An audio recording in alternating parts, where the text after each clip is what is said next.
Drug controller general of India Vijay Somani ने अभी कुछ देर पहले एक प्रेस कॉन्फ्रेंस को संबोधित किया। इस प्रेस कॉन्फ्रेंस में कई सारी ज़रूरी जानकारियां उन्होंने कोविड वैक्सीन को लेकर जारी की, जिसमें उन्होंने कहा कि 2 वैक्सीन का अप्रूवल जो वेट किया जा रहा था कि उसे मिल जाए वो दे दिया जाता है। वो 2 वैक्सीन होंगी जो serum institute of Oxford university द्वारा जो बनाई गई है, जो इंडियन मेड ही एक तरीके कही जा सकती है। सीरम इंस्टीट्यूट काफ़ी देर से उस पर काम कर रहा था। करीबन 5 करोड़ के आसपास डोसेज भी जो हैं उन्होंने तैयार कर लिए थे और धीरे धीरे वो अब मार्केट में आना शुरू हो जाएगी। उसको अप्रूवल मिला है जिसका नाम कोविशील्ड है। और साथ ही साथ भारत बायोटेक कंपनी की जो कोवैक्सीन है, जो कि आईसीएमआर के साथ मिलकर एक वैक्सीन तैयार कर रही थी, कोवैक्सीन, उसको भी इमरजेंसी अप्रूवल मिल चुका है। यह जानकारी डीसीजीआई यानी कि director controller general of India Vijay Somani ने आज इस प्रेस कॉन्फ्रेंस में शेयर की है। कुछ ज़रूरी जानकारियाँ इससे जुड़ी आपके साथ मैं शेयर कर दूं। भारत बायोटेक और आईसीएमआर ये बना रहे हैं कोवैक्सीन, और ऑक्सफोर्ड इंस्टीट्यूशन और सीरम इंडिया ने बनाई है, सीरम इंस्टीट्यूट ऑफ इंडिया ने बनाई है कोविशील्ड। और साथ ही साथ आपको बता दूं कि कोविशील्ड को लेकर जो कि भ्रम फैलाया जा रहा है देश भर में कि ये इफेक्टिव नहीं है, हो सकता है कि इससे किसी भी व्यक्ति को जो वैक्सीन लगे उसको प्रॉब्लम हो सकती है, तो उसको लेकर भी डीसीजीआई ने साफ तौर पर क्लियर किया कि हर एक प्रकार के ट्रायल्स जो सीरम इंस्टीट्यूट ने किए हैं उससे ये साफ तौर पर जाहिर होता है कि जो वैक्सीन है वो काफ़ी ज़्यादा इफेक्टिव है, और 70.42% इफेक्टिवनेस उस कोविशील्ड ने दिखाई है। उसी के साथ साथ कोवैक्सीन को लेकर भी उन्होंने सारे भ्रम तोड़े और उन्होंने कहा कि ये सेफ़ है और पूरी तरह से एक एक्टिव इम्यून रिस्पॉन्स जो है वो इसने दिया है, इफेक्टिव इम्यून रिस्पॉन्स दिया है, जिसकी वजह से हम इन दोनों वैक्सीनों को जो है वो क्लियर करते हैं। साथ ही साथ प्रधानमंत्री नरेंद्र मोदी ने भी एक ट्वीट कुछ ही देर पहले किया जिसमें उन्होंने कहा कि ये एक बहुत अच्छी और बहुत खुशखबरी है कि हमारे देश भी पहला ऐसा देश बना है जिसने 2 वैक्सीन अपनी जो है वो इंडियन मेड तैयार की है, और जल्द ही वो लगना अब शुरू हो जाएगी। आत्मनिर्भर भारत को लेकर उन्होंने सबको कांग्रेचुलेट भी किया, वैक्सीन के आने पर कांग्रेचुलेट किया। डीसीजीआई ने साफ तौर पर कहा कि जो लोग भ्रम फैला रहे हैं या फिर इस पर पॉलिटिक्स कर रहे हैं कि ये वैक्सीन सही नहीं है, ये वैक्सीन जो है वो किसी भी व्यक्ति में प्रॉब्लम क्रिएट कर सकती है, तो कृपया कर उन भ्रमों को आप तोड़ दीजिए। अगर ये वैक्सीन सेफ नहीं होती तो हम इसे कभी अप्रूव नहीं करते। ये वैक्सीन, दोनों वैक्सीन 110% इफेक्टिव हैं, और इसको लेकर उन्होंने बताया कि ये जो वैक्सीन है, दोनों वैक्सीन, इसके 2 डोजेस हर एक व्यक्ति को लगाए जाने हैं। करीबन 25 से 28 दिन के अंतराल में ये जो डोजेस हैं वो लगाए जाने हैं, और साथ ही साथ इसका टेम्परेचर जो है 2 से लेकर 8 डिग्री टेम्परेचर में इस वैक्सीन को रखा जाएगा ताकि ये वैक्सीन ख़राब ना हो और इसके कोई साइड इफ़ेक्ट गलती से ना हो जाए। इसके अलावा जो जानकारी उन्होंने शेयर की उसमें कहा कि सबसे पहले हमारी प्रायोरिटी हेल्थ वर्कर्स है। 1 करोड़ हेल्थ वर्कर्स को पहले फेज़ में ये जो वैक्सीन है, ये दोनों वैक्सीनें दी जाएंगी। उसके बाद 2 करोड़ फ्रंट लाइन वर्कर्स को ये वैक्सीन दी जाएगी। उसके बाद 50 साल या 50 साल से ज़्यादा के लोगों को ये वैक्सीन जो है वो दी जाएगी तीसरे फेज़ में। और अगर 50 साल से उम्र कम भी किसी की है पर कोमॉर्बिडिटी यानी कि कई सारी बीमारियाँ उसको उसके अलावा भी हैं, तो उसको भी ये वैक्सीन मिलने के चांसेस ज़्यादा हैं, जिसके लिए एक कोविन ऐप का इस्तेमाल इंडियन गवर्नमेंट करने वाली है। उसको भी डिटेल में मैंने पहले ही उस पर वीडियो बनाई है, आप हमारे यूट्यूब फेसबुक चैनल पर देख सकते हैं, मैं लिंक भी उसका साझा कर दूंगा।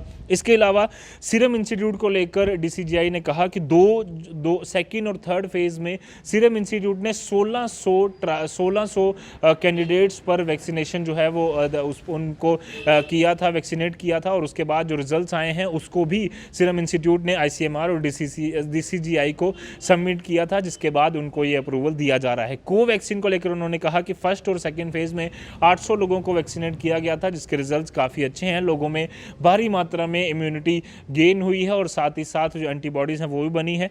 और थर्ड फेज में 22,500 से लेकर 25,800 लोगों को उस ट्रायल में इंक्लूड किया जाएगा, जो कि कॉन्टिन्यूसली तीसरे फेज की ट्रायल भी चलेंगे।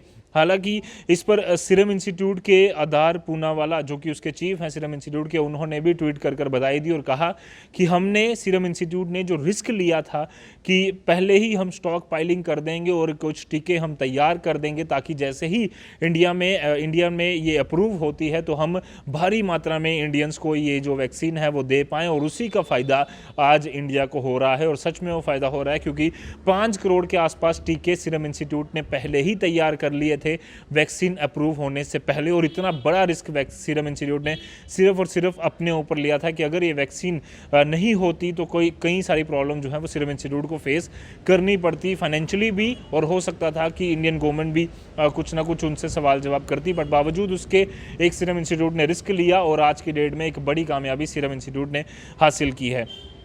इसके अलावा आपको बता दूं कि जम्मू एंड कश्मीर में पहले ही हम कई बार बात कर चुके हैं कि 3 फेजेज जिस तरह से इंडिया में होंगे उसी तरह के फेजेज जो हैं वो जम्मू कश्मीर और अलग अलग स्टेट्स में बनाए गए हैं।